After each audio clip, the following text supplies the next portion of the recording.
not tell the laity that you knew that he was an offender? I would say that was the practice.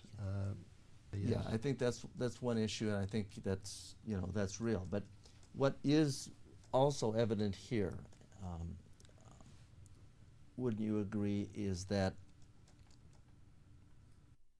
all of the energy is given to the protection of Father Wojda and the reputation of the Archdiocese at the peril of the children.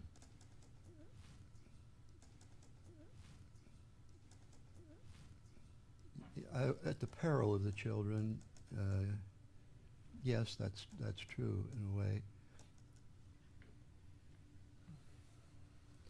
Do you have any information, Archbishop, that the archdiocesan officials then informed the probation office, under whose supervision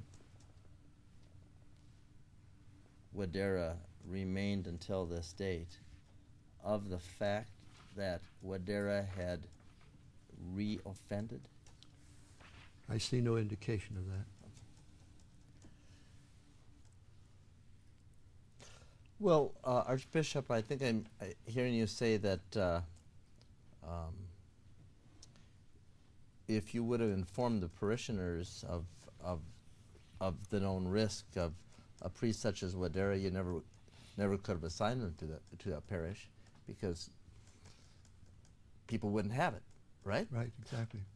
And so what the practice was to not tell the people and assign them, hoping that they would not reoffend, correct?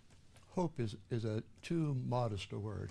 Let's making the choice to take the risk that they won't reoffend. With safeguards, yes. Okay. Is the doctrine a manifestation of conscience, in your view, an admonition against asking somebody like Becker, did you abuse kids? Yes, it would be. He would not have to have answered that in the affirmative to his bishop. Would it be some kind of violation of norms, protocols, or law for you as the Archbishop to ask your priest that question? As far as I know, it would have been contrary to what a bishop has a right to ask of a priest. My question to you, Archbishop, is did you ever ask Franklin Becker the question? Did you abuse kids while you were my priest? I never asked him that question as you've worded it, no. And why not? You had suspicions.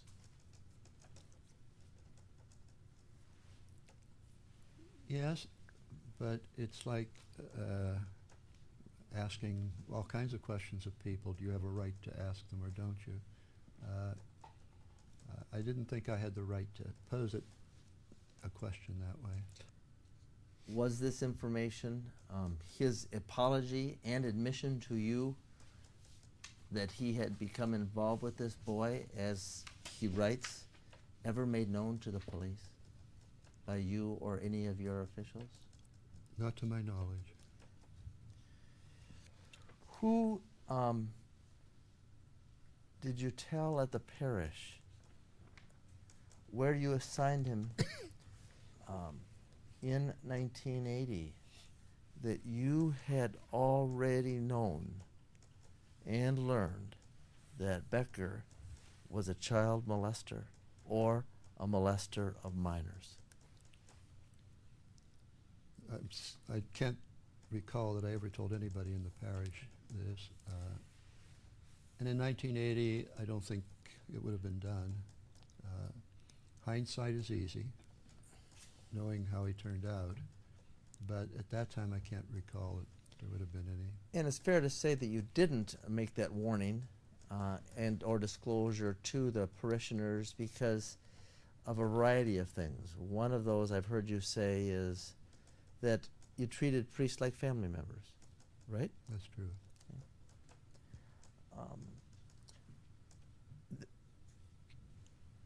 Then beyond that whole family dynamic that you described, treating Father Becker as a family member, a member of your family, not just a faith, but like blood, what other explanation do you have for not having told the people at the parish that this guy is a molester?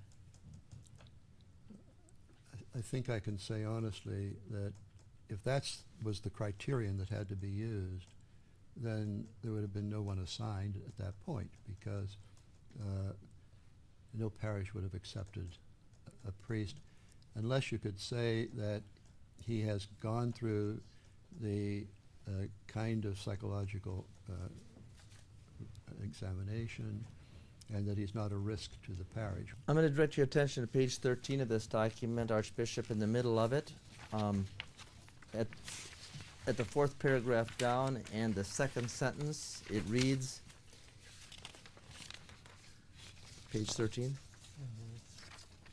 fourth paragraph, middle, it reads, it further suggests that there is a high likelihood that he will continue to act out sexually, especially with adolescent males, if given the opportunity.